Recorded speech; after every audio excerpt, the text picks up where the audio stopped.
Hello dear friends, welcome to Archana's वे।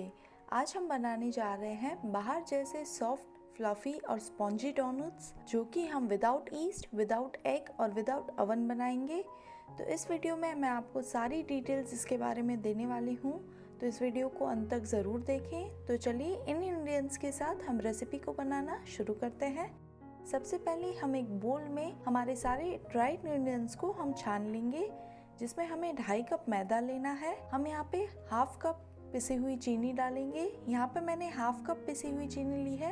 अगर आप मीठा खाना ज़्यादा पसंद करते हैं तो ज़्यादा भी डाल सकते हैं। यहाँ पे इसके साथ हम 3/4 टीस्पून बेकिंग पाउडर डालेंगे और 1 टीस्पून हमें यहाँ पे इनो फ्रूट सॉल्ट डालना है। इसके साथ ही मैंने पिंच ऑफ सॉल्ट डाला है, बिल्कुल थोड़ा सा सॉल्ट डालना है। हम यहाँ पे 2 टेबलस्पून मिल्क पाउडर डालेंगे। मिल्क पाउडर ऑप्शनल है, अगर आप इसको स्किप करना चाहते हैं तो बिल्कुल कर सकते हैं, पर ये डालने से डोनट का टेस्ट बहुत ही अच्छा आता है। अब हम इन सारी चीज़ों को अच्छे से छान लेंगे ताकि हमारे डोनट्स में कोई भी लम्प्स ना रहे। इन सारे ड्राई इंग्रेडिएंट्स को छानने के बाद चलिए अब हम आधा कप रूम टेम्परेचर वाला मिल्क ले लेंगे। हम इस रेसिपी में अराउंड 1 कप मिल्क का यूज़ करेंगे, पर अभी यहाँ पे हमें आधा कप रूम टेम्परेचर मिल्क लेना है और उसमें हम 2 टीस्पून विनेगर या फिर लेमन जूस डालेंगे। अगर आपके पास विनेगर या लेमन जूस अवेलेबल नहीं है और आप इस प्रोसेस को अवॉइड करना चाहते हैं तो आप इसकी जगह पे 1 कप दही से भी इसका आटा गूंद सकते हैं। मैंने यहाँ पे हमारे दूध को कडल कर लिया है। अब इससे हम आटा गूंदेंगे डोनट का। इस तरह से करने से हमारा डोनट अच्छा फ्लफी रहेगा और बहुत अच्छे से फूलेगा। अब इस कडल दूध के साथ हम आटा गूंद लेंगे। हमें यहाँ पे डोनट के लिए सॉफ्ट एंड सिल्की आटा गूंदना है, तो जिसके लिए हम थोड़ा थोड़ा दूध डालते हुए इसका एक नरम आटा गूंद लेंगे। डोनट के आटे को अच्छी तरह से मसलना होता है, तो हम इसको 5 से 6 मिनट मिनिमम हमें इसको मसलना है।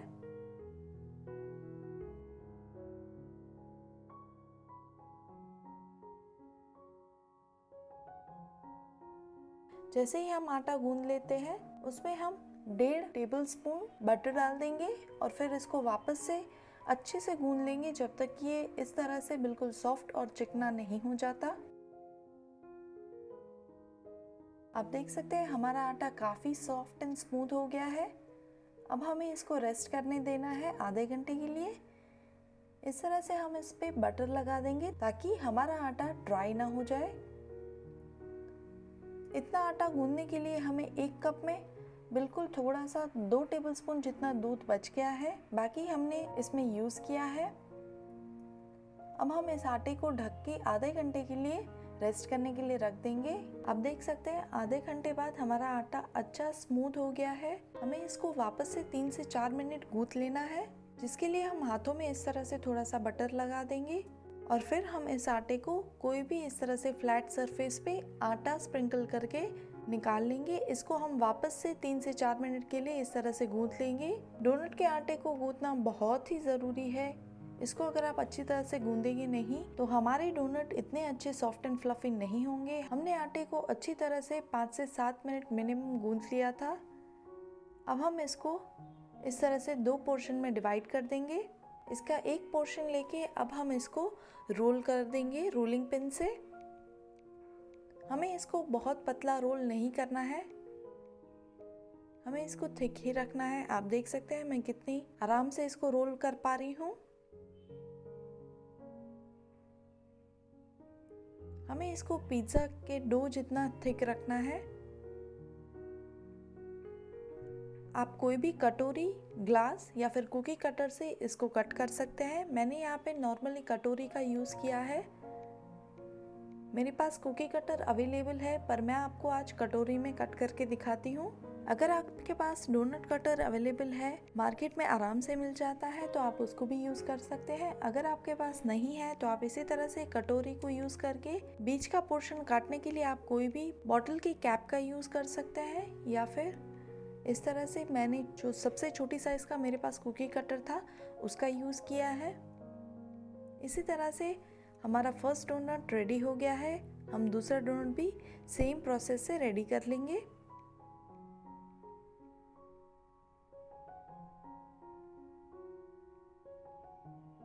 हमारे दोनों डोनट्स बन के बिल्कुल रेडी है। चलिए अब हम इनको साइड में रख देंगे। आप इसको बहुत ही केयरफुली हैंडल कीजिए क्योंकि ये डोनट्स बहुत सॉफ्ट रहते हैं, तो उठाने के टाइम पे या मूव करने के टाइम पे इसका शेप ख़राब भी हो सकता है। तो चलिए इसी तरह से हम सारे हमारे डोनट्स हैं उनको भी बना देंगे। मैंने इस रेसिपी से 9 डोनट्स बनाए हैं। ये डोनट्स की साइज़ पे डिपेंड करेगा कि आपके कितने डोनट्स बनेंगे। आप अगर छोटे डोनट्स बना रहे हैं तो ज़्यादा भी बन सकते हैं। चलिए अब हम इनको फ्राई कर लेते हैं। हमने ऑयल को ऑलरेडी धीमी आंच पे गरम करने के लिए रख दिया था। तो चलिए हम पहले एक डोनट इस तरह से डाल के इसको धीरे धीरे बिल्कुल धीमी आंच पे फ्राई कर लेंगे। आपको बहुत ही केयरफुल रहना है डोनट को फ्राई करने के टाइम पे क्योंकि ऑयल का टेम्परेचर बहुत ही इम्पॉर्टेंट रहता है। अगर आपके ऑयल का टेम्परेचर बहुत ज़्यादा रहा तो आपका डोनट बाहर से अच्छे से कुक हो जाएगा पर अंदर से कच्चा रह जाएगा। तो हम बिल्कुल धीमी आंच पे डोनट को इस तरह से फ्राई कर लेंगे। अगर आपको लगे कि आपका ऑयल बहुत ही ठंडा हो गया है तो आप आंच को थोड़ा सा हल्का मीडियम कर सकते हैं, पर इसको हाई फ्लेम पे या फिर ओवर मीडियम पे इसको ना सेके, बिल्कुल धीमी हो सके उतना धीमी आंच पे आप इसको तल ले इस तरह से। आप देख सकते हैं हमारे डोनट्स अच्छे से फूल रहे हैं। हमने इसी तरह से दूसरा डोनट भी हमारा डाल दिया है। जैसे ही एक साइड हमारा डोनट पक जाता है वैसे ही हम उसको पलट के दूसरी तरफ भी अच्छे से सेक लेंगे। आप देख सकते हैं हमारे डोनट बहुत ही अच्छे फ्लफी हो रहे हैं, अच्छे से सिक रहे हैं। तो चलिए हमने हमारे डोनट्स को अच्छे से तल लिया है। इसको तलने में मुझे कम से कम 5 से 6 मिनट लग गए थे। आप देख सकते हैं हमारे डोनट बहुत ही अच्छे फ्लफी हुए हैं। हमने इसको बहुत ही ध्यान से अच्छे से तल लिया है ताकि ये अंदर से भी बहुत ही अच्छे सॉफ्ट एंड स्पॉन्जी बनेंगे। तो चलिए इसी तरह से हम हमारे सारे डोनट्स को तल लेंगे। हमारे सारे डोनट्स हमने तल के तैयार कर लिए हैं। अब इनको हम ठंडा कर लेंगे। कम से कम आधे से 1 घंटे के लिए हमने इसको ठंडा कर लिया है। तो चलिए अब हम इस पे टॉपिंग्स लगाते हैं। इसको गार्निश करने के लिए मैंने यहाँ पे चॉकलेट गनाश लिया है। आप चाहें तो मेल्टेड चॉकलेट भी ले सकते हैं। मेरे पास गनाश अवेलेबल था तो मैंने उसका यूज़ किया है। चॉकलेट गनाश से डोनट्स बहुत ही टेस्टी लगते हैं। इसके साथ ही मैंने यहाँ वाइट चॉकलेट कंपाउंड को मेल्ट करके ले लिया है और हम थोड़ा सा स्प्रिंकल्स यूज़ करेंगे यहाँ पे। सबसे पहले हम एक डोनट को इस तरह से चॉकलेट गनाश में डिप कर देंगे। इसको अच्छे से हम इस तरह से कोट कर लेंगे। इसी तरह से हम दूसरे डोनट को भी अच्छे से कोट कर लेंगे। आप यहाँ पे डोनट्स की गार्निशिंग अपने हिसाब से कर सकते हैं जैसे ही आपको पसंद है। मैं यहाँ पे आपको कुछ बेसिक डिज़ाइंस दिखा रही हूँ जिससे कि आप अपने डोनट्स को बहुत ही ब्यूटीफुली डेकोरेट कर सकते हैं। हमने यहाँ पे 4 डोनट्स को इस तरह से चॉकलेट गनाश में डिप कर लिया था। हमने अच्छे से चॉकलेट गनाश को इस तरह से कोट कर लिया था इस पे। अब पहले डोनट पे हम इसे इस तरह से स्प्रिंकल से डेकोरेट कर लेंगे। आप देख सकते हैं स्प्रिंकल्स डालने के बाद हमारा डोनट कितना अच्छा ब्यूटीफुल लग रहा है। ये बिल्कुल सिंपल डेकोरेशन है पर इससे हमारे डोनट्स बहुत ही अच्छे और टेम्पटिंग दिखेंगे। अब दूसरे डोनट को हम इस तरह से वाइट चॉकलेट से डेकोरेट करेंगे। आप देख सकते हैं मैंने सिर्फ स्पून से इस तरह से चॉकलेट को फैला दिया है। आपका वाइट चॉकलेट बिल्कुल मेल्टेड होना चाहिए तभी आप इस डिज़ाइन को आराम से कर पाएंगे। आप देख सकते हैं ये बिल्कुल बाहर जैसा डोनट लग रहा है ना। अब तीसरे डोनट को हम वाइट चॉकलेट से डेकोरेट करेंगे पर इसमें हम थोड़ा सा अलग डिज़ाइन बनाते हैं। तो चलिए देखते हैं। ये बहुत ही सिंपल है, कोई भी इसे आराम से डेकोरेट कर पाएगा। आप अपने हिसाब से इसमें dry fruit powder, coconut powder या फिर कोई भी दूसरे स्प्रिंकल से भी आप इसको डेकोरेट कर सकते हैं।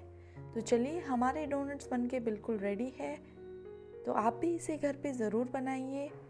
अगर आपको मेरी रेसिपी अच्छी लगी है तो प्लीज़ इसे लाइक कीजिए, अपने फ्रेंड्स और फैमिली के साथ इसे ज़रूर शेयर कीजिए। मेरे चैनल को अगर आपने अभी तक सब्सक्राइब नहीं किया है तो नीचे के लाल सब्सक्राइब बटन को प्रेस करके आप मेरे चैनल को सब्सक्राइब कर सकते हैं। तो चलिए मिलते हैं अगली रेसिपी पे। Thanks for watching.